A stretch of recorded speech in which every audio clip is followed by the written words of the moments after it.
Sveiki draugai, sveiki bendraminčiai. Šiandien turbūt jau paskutinis video šiais metais.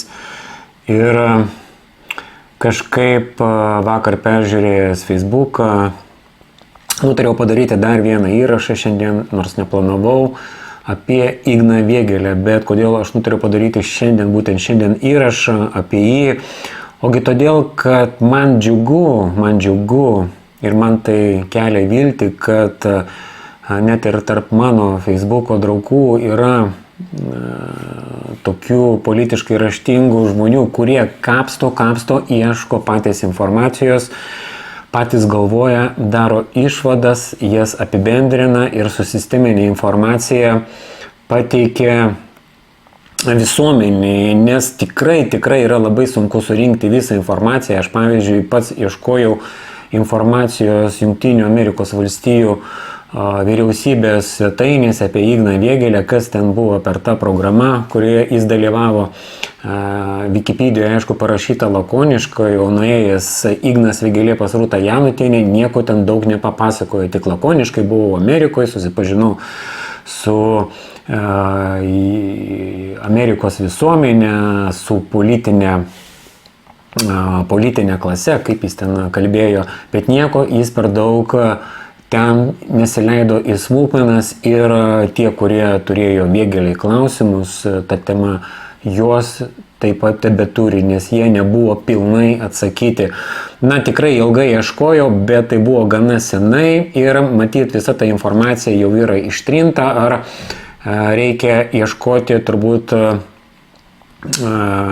kokie ten kongreso bibliotekos archyvose kažkokių tai protokolų, nes aš per Google neradau, nors praleidau gal 3 valandas, daugiau laiko aš skirti negalėjau ir žinome, kad vis dėlto Ignas Vėgėlė į tos klausimus, ką jis ten konkrečiai veikia Amerikoje, kas per programą buvo, kas buvo jo kolegos, kas per studentai, kaip susiklostė tų studentų likimas. Aš žinau, kad vienais metais toje programoje taip pat dalyvavo ir Kanados premjeras Trudeau, grynas globalistas, labai pasižymėjęs per pandemiją su tom pertekliniam priemonėm. Ir taigi, aš per daug tos oficialios Jungtinių valstijų vyriausybės puslapėse ir neradau, bet mano Facebooko draugė Alė Ambrazaitė, matyt, pasikapstė giliau, aišku, ta informacija yra vieša, bet kiek iš mūsų, prisipažinkime, kapstosi giliai ir ieško tos informacijos. Visi užsiėmė savais reikalais, turi savo problemų ir tiesa yra ta, kad daugelis iš mūsų tiesiog suvirškina kažkieno kito pateiktą informaciją, jie priima ar nepriima, čia jau yra kita klausimo tema. Taigi Alė Ambrazaitė padarė įrašą Facebook'e, susistemino informaciją, tos informacijos, kurią jį pateikė Facebook'e, pilnai pakanka, kad kelti dar labiau nepatogius klausimus Ignui Vėgėlei ir reikalauti atsakymų, nes ta informacija yra rimta, jos nėra daug, bet tai yra esminė informacija. Aš po truputį skaitysiu jos įrašą ir kažkiek komentuosiu pagal galimybės. Štai ką rašo Alė Ambrazaitė savo Facebooko paskyroj. Ginekologo Abraičio vilties kandidatas į prezidentus puošia Atviros visuomenės instituto 2003 metų žurnalo viršelį. Kas yra Atviros visuomenės institutas? Visi, kas domisi daugmaž politiniais procesais, žino, kad tai yra Džordžo Sorošo įkurta organizacija globalisto, milijardieriaus, kuris įkišė savo nagus į daugelį šalių ir jas per įvairų finansavimą nevyriausybinėm organizacijom veikia tos šalies politinį gyvenimą. Matyt, tikrai politiškai raštingiams nereikia aiškinti, kas yra Džordžas Sorošas. Taigi, skaitome toliau. Žurnale primenama, kad Atviros visuomenės institutas, angliškai Open Society Institute, yra privatus grantus teikiantis, finansuojantis fondas, veikiantis daugiau nei 50 šalių. Pasaulio šalių. Investuotojo ir filantropo Džordžo Sorošo 93 metais New York'e įkurtas Open Society Institute vykdo plačias tinklo programas. Grantų teikimo veiklą Jungtinėse valstijose ir kitose tarptautinėse iniciatyvose Centrinėje ir Rytų Europoje, buvusioje Tarybų Sąjungoje, Gvatemaloje, Haityje, Mongolijoje, Pietų ir Vakarų Afrikoje. Kaip visada, mokslinio forumo asmeninių paskyrų skiltis skirtos grantų gavėjams papasakoti apie patirtį gyvenant, studijuojant ir dirbant užsienyje. Regioninis dėmesys skirtas Baltijos šalims. Estijai, Latvijai ir Lietuvai regionai, kuris išgyvena milžinišką pasikeitimą, nustatydamas savo naują vaidmenį NATO ir Europos Sąjungoje. Rašoma žurnale, čia jį išvertė iš tą tekstą, kuris buvo publikuojamas tame Džordžo Sorošo finansuojamam žurnale, kuris priklauso tai Open Society Institute organizacijai.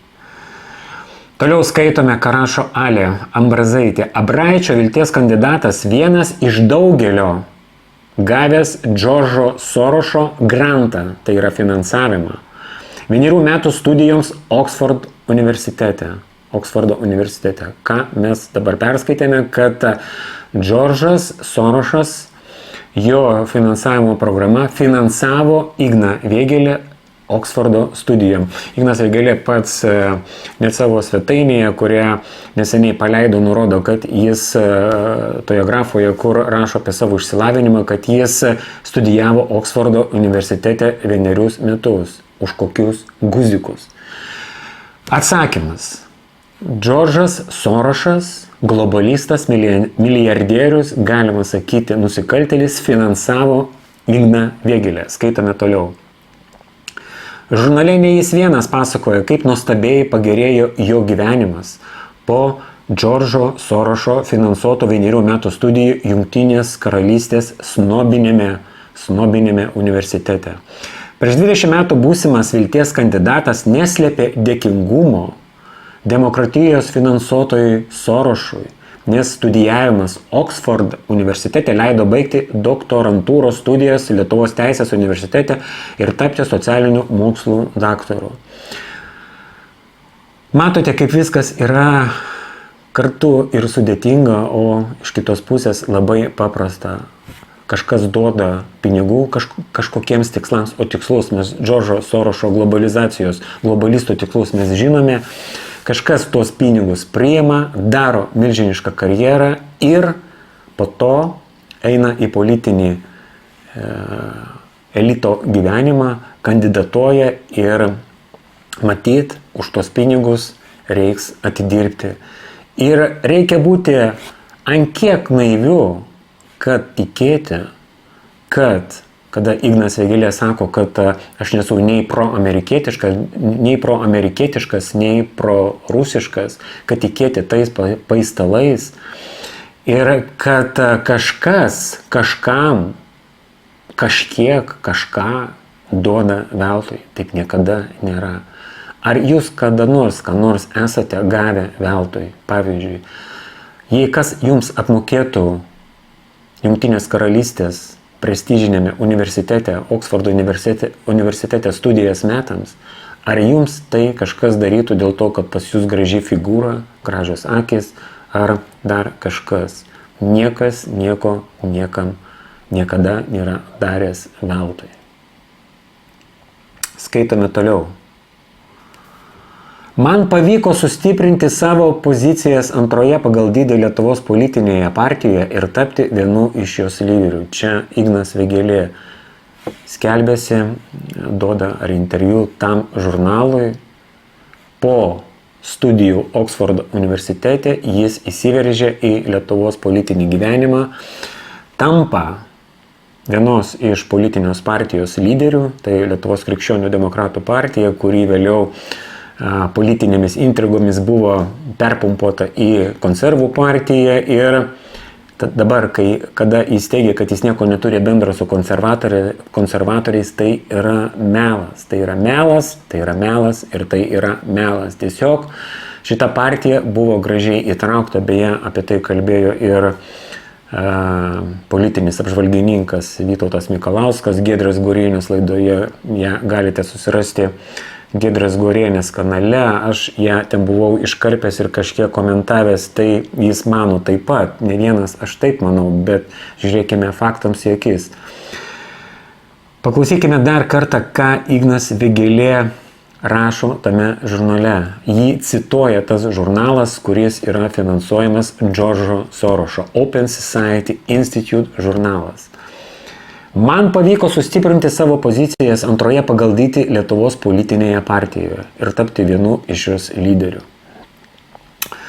Planuojame įkurti organizaciją, kuri, dėmesio, Ignas Vėgėlė, jis planuoja įkurti organizaciją Lietuvoje, kuri įgyvendins atviros visuomenės fondo ir Britų tarybos British Council kultūrinės veiklos tikslus, kad Lietuva sustiprėtų kaip atvira, teisinga ir darni pilietinė visuomenė. Ką reiškia Džordžo Sorošo visos tos programos?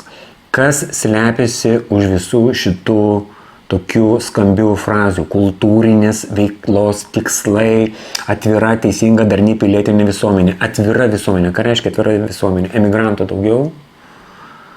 Darni pilietinė visuomenė, visokios lytinės pakraipos orientacijos yra welcome in Lithuania ir per politinį lobizmą visos tos programos taps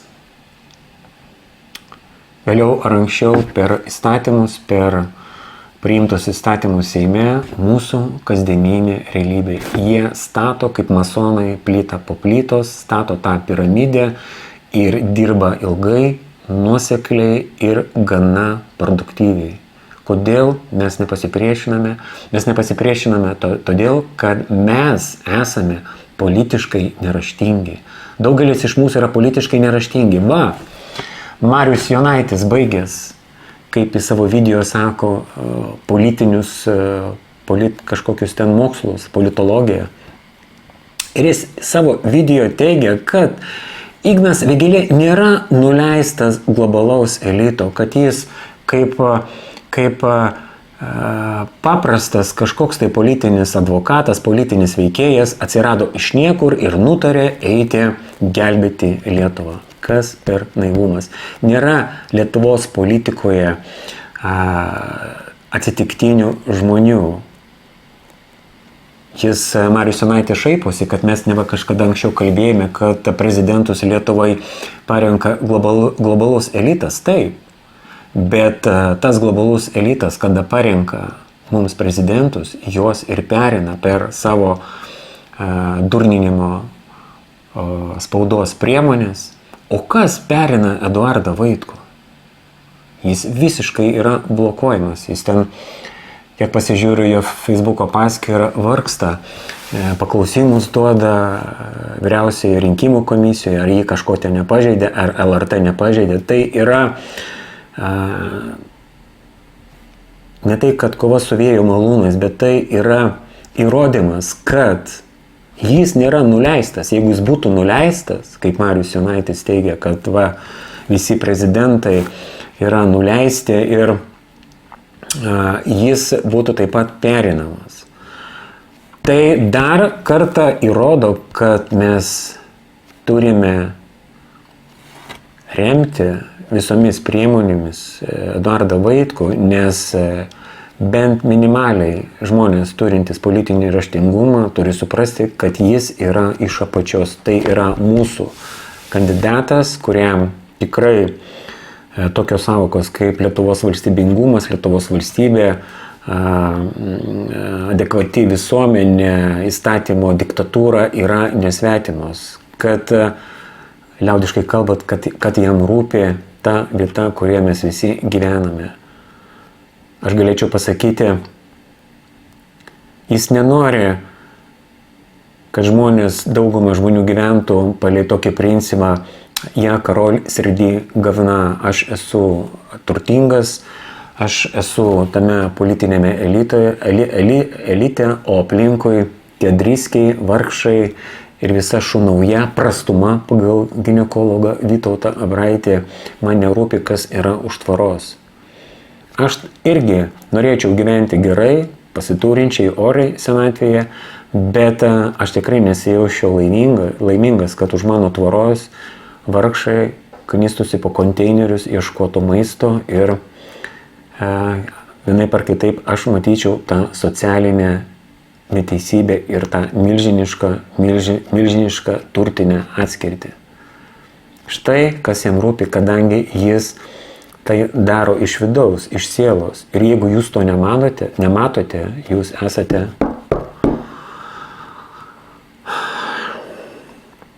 Taigi, Ignas Vėgėlė Atviros visuomenės fondo ir Britų tarybos British Council kultūrinės veiklos tikslus, kad Lietuva sustiprėtų kaip atvira, teisinga, darni pilietinė visuomenė. Va, jis pataikauja, jis atsiskaito Džordžo Sorošo žurnalui ir galima teigti, kad Ignas Vėgėlė yra sorošinis.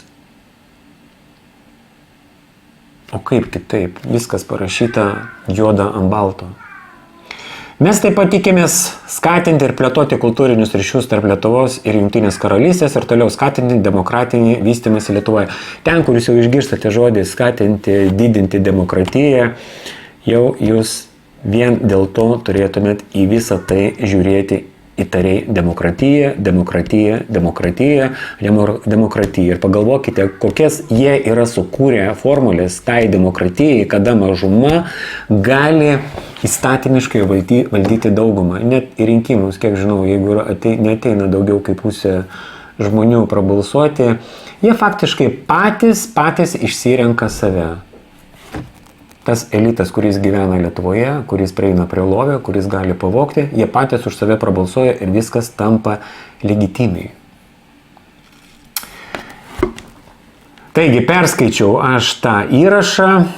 Ačiū Aliai Ambrazaitei, kuri vis tiek tai reikia įdėti laiko, išversti, pateikti, susisteminti informaciją. Žodžiu, apibendrinant, ką mes galime sakyti. Ignas Vėgėlė yra Džordžo Sorošo absolventas. Ir Ignas Vėgėlė turi pasiaiškinti visuomeniai, kodėl jis priėmė tą finansavimą iš Džordžo Sorošo. Ką, jis buvo naivus, nežinojo, kas jis toksai yra. Juk tos mokslus galima baigti, juk jo šeima pasiturinti, tėvas Lietuvos oligarchas tikrai turbūt galėjo apmokėti sūnui visas tas mokslo išlaidas Oksforde. Bet yra mechanizmai, kažkas kažką duoda kažkam, o po to už tai reikės atidirbti.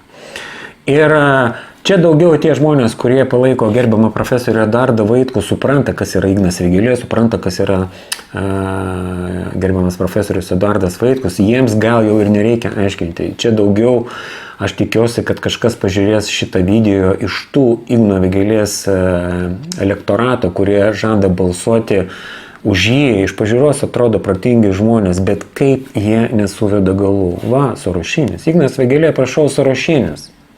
Ignas Vėgėlė nori skirti 3% jūsų pinigų Lietuvos militarizacijai ir tos po to ginklus, kurie ateis už tos 3%, perduoti Ukrainai iki paskutinio ukrainiečio. Kaip jūs to negalite suvesti? Furmanavičius jį perina, Vilkaitena per savo tą YouTube kanalėlį perina. Marijus Jonaitis sako, kad Ignas Vėgėlė yra nenuleistas. Jis tiesiog atsirado iš kažkur. Ir net jį priskiria tai opozicijai, kuri išskaidys, išmėtys tos balsus ir į antrą turą išeis Nausėda su Šimonyte. Jis nesako, kad Ignas Vėgėlė nuleistas globalaus elito. Kam dirba Marijus Jonaitis? Kodėl jis taip sako? Gerai. Na ir toliau, tęsiant temą, aš vis dar esu Alės Ambrazaitės paskyroj. Ji taip pat suveda ir dar viename įraše parodo logiškai, kaip masto tie pagrindiniai Igno Vėgėlės balsuotojai, būsimi balsuotojai, jo elektoratas. Ir čia yra toksai įrašas, vieno iš Igno Vėgėlės gerbėjo, tokio kaip, sakyčiau, aktyvaus gerbėjo, jis ir labai aktyviai palaikė ir Nidą Vasiliauskaitę. Ir va dabar jis palaiko Igno Vėgėlės kandidatūrą, aš esu su juo diskutavęs, faktiškai kažkur po kažkokio tai momento vis tiek mes prieiname tą sieną, aš negaliu jau įrodyti, jis kaip gaunasi tas toksai informacijos atmetimas. Tai štai ką jis rašo. Ir Alė Ambrazaitė pastebi tą nelogiškumą, tą nusišnekėjimą ir tai parodo. Tiesiog reikia būti visiškai politiškai neraštingu, jeigu nesudėti 2+2. Artūras ŠV pasivadinęs Facebook'e rašo: visiškai neseniai gavau iš jo patvirtinimą, kad jam esant prezidentu, tai yra jis gavo patvirtinimą iš Igno Vėgėlės, kad jam esant prezidentu nebus jokių federalizacijų Europos Sąjungoje. Lietuva turi išlėtis prie Vengrijos, Slovakijos, Lenkijos ir priešintis tam. Tas Briuselio planas nepavyks. Čia taip tas Artūras naiviai galvoja, kad tapus Ignui Vėgėlei prezidentu, Briuselio federalizacijos planas nepavyks. Tikrai jo neratifikuos Lenkija, Slovakija, Čekija, Vengrija, Bulgarija, Olandija. Labadiena. Ką mes turime, pavyzdžiui, Olandijoje? Mark Rutte, Olandijos premjeras, buvo pasiryžęs perduoti savo F-16-42 naikintuvus Ukrainai. Nežinau, kodėl Lietuva turėtų šlėtis prie Olandijos. Visiškai nesuprantu. Visiškai kitas yra politinis ten klimatas. Jie daugiau arčiau, jų tos karališkos šeimos yra labiau arčiau anglosaksų politinio elito. Visiškai nematau aš tame jokios logikos. Bet toliau Alė Ambrazaitė tęsė. Tie, kurie seka Lenkijos politinį gyvenimą, žino, kad atėjo į Lenkijos valdžią Donaldas Tuskas. Stipri Europos Sąjunga daro Lenkiją stipresnį. Tai yra visiškas globalistas, visiškas pro-briuselinis. Ir kiek aš girdėjau, kad Tusko politika bus viską daryti, kad paspausti Europos Sąjungos valstybės, kad tos valstybės labiau remtų Ukrainą. Na ir čia jie rašo, pacituosiu, prie kokios Lenkijos ruošiasi šlėtis Ignas Vėgėlė. Taigi, Tuskas visiškai yra briuselinis. Na ir čia Alė Ambrazaitė ir paaiškina, Ignas Vėgėlė sakosi, kad jis šliesis prie Lenkijos. Tai jį retoriškai klausia, prie kokiosgi Lenkijos ruošiasi šlėtis Ignas Vėgėlė. Na, rašo, kad Lenkijos premjeru tapo gruodžio 11 dieną Donaldas Tuskas. Ir jį toliau paaiškina, kad Donaldas Tuskas pažymė, kad pagalba Ukrainai turėtų būti vienas iš Lenkijos užsienio politikos prioritetų. Seime jis kalbėjo, negaliu klausyti tų, kurie sako, kad yra pavargę nuo padėties Ukrainoje. Naujosios vyriausybės užduotis garsiai reikalauti, kad vakarų bendruomenė padėtų Ukrainai šiame kare. Naujosios Lenkijos vyriausybės tarptautinės politikos prioritetai santykių su Briuseliu atnaujinimas ir santykių bei paramos Ukrainai normalizavimas, taip pat sąjungininkų ryšių su JAV ir NATO stiprinimas. Atsiprašau. Taigi, ką mes turime? Tiek Ignas Vėgėlė deklaruoja, kad jis eis į rems Ukrainą iki paskutinio ukrainiečio, siūsdamas visą tą karinę pagalbą. Ta jis išsakė Rūtos Janutienės laidoje. Ir ką mes turime? Į politinę areną išėjo briuselinis Donaldas Tuskas. Na ir tada mes turime pilną vaizdą, kas yra Ignas Vėgėlė.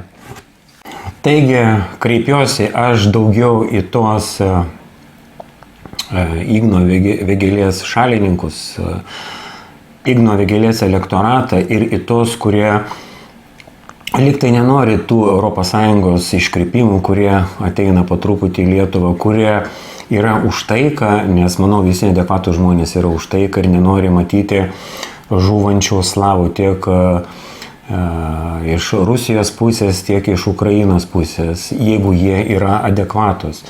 Na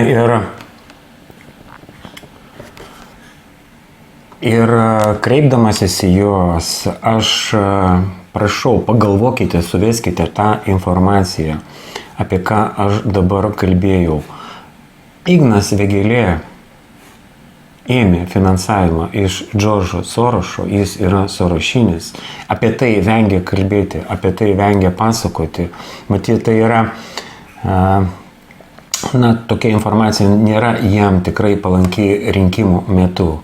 Na ir suveskite logiškai, kada Ignas Vėgėlė kalba, reikia šlėtis prie Lenkijos ir kokia ta bus Lenkijos politika atėjus Donaldui Tuskui į valdžią. Kokia bus politika, ar jis vykdys Lenkijos visuomenės interesus, ar daugiau jis bus tos ES federalizacijos šalininkas. Lietuvai nebus tikrai niekur dingti, jį tikrai kažkur tai išliesis ir Ignas Vėgėlė yra tas žmogus, kuris nebus savarankiškas, jis tik tai taip kalba. O kalbėti to neužtenka, reikia žiūrėti ir į kitus dalykus, iš kokio, kaip sakoma, iš kokios politinės terpės jis yra atėjęs ir kokiai politiniai terpiai priklauso jo šeima. Aš jau nekalbu apie tai, kad jo tėvukas yra finansavęs Dalios Grybauskaitės politinę kampaniją gana nemaža suma. Tiesiog suveskite logiškai ir permastykite kitais metais, ar tikrai Ignas Vėgėlė yra tas prolietuviškas kandidatas, ar jūs tiesiog pasąmonėje galvojate, taip jam yra daugiau šansų ir Eduardui Vaitkui nėra šansų, jo niekas nežino ir jūs pasirenkate lyg tai savo tokį kandidatų, kuriam didesnė šansai yra laimėti, aišku, nekęsdami visos tos Landsbergių bendruomenės.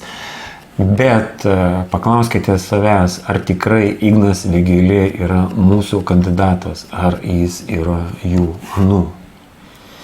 Tai tiek tada šiam kartui. Dėkui Aliai Ambrazaitei už vertimus, už tai, kad jį pasikapstė giliau, mažai kas tai daro. Ir taip pat norėčiau padėkoti tiems žmonėms, kurie labai mane palaiko, tai Vaidotui, Rokui, Renatai, Romualdui, Viktorui, Zigmui, Andriui, Jelenai, Vaidotui, Genovefai, Olgai, Ruslanai, Vidai ir Kotrynai. Dėkui jums labai, gerų jums naujų metų, jums, jūsų artimiesiems ir jūsų šeimoms, kad kiti metai atneštų mums tikrai tą viltį normaliam gyvenimui ir svarbiausiam dalykui, kad Lietuvoje niekada nebūtų karo, nes gana daug Lietuvoje yra psichopatų, jų šalininkų, kurie tikrai norėtų matyti tokius baisius dalykus Lietuvoje. Aišku, jų šeimos yra save apsirūpinusios, to Lietuvos globalaus politinio elito, turiu galvoje konservatorius, jie turi prisipirkę nekilnojamo turto Emiratuose, Ispanijoje ir panašiai, jie tikrai ir jų vaikai neis kariauti, eis prastumos pagal ginekologo Vytauto Abraičio išsireiškimo, prastumos vaikai eis, šunaujos vaikais eis, ar neis, jie tiesiog juos privers eiti tiesiog. Tai bus taip kaip Ukrainoje, kada į karą imami ne trečios grupės invalidai. Tokia yra realybė, neduok Dieve, kad tai būtų ir Lietuvoje. Taigi jums gražių, sėkmingų, sveikų naujųjų metų ir keliame visi taures už gerbiamą profesorių Eduardą Vaitkų. Sėkmės mums visiems. Iki sekančių kartų ir susitiksime jau kitais metais.